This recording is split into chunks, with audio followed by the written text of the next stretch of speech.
That old adage of don't fix something that isn't broken, well, we like breaking things on a daily basis so that we can improve them.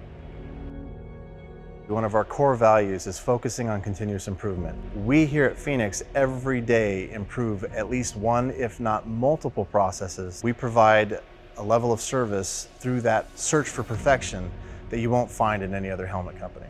An attempt to always make sure we're improving, you have to be able to open your eyes, listen to others, and have that recognition. So we have an open forum for suggestions or thoughts about anything, always trying to make sure that we're doing the best we can and our processes are the best they can be, and we're always trying to grow. Continuous improvement. We really focus on that because it makes everybody's lives better. And really, we enjoy finding new ways to do things, to find efficiencies in the company. You cannot improve the business if we're not working to improve ourselves. And that's from the top all the way down to our newest family member. They kind of want me to improve. They want me to voice what I think could be done better, because we're all about improving here. It makes me feel like I know my worth. I know my value of myself as a worker,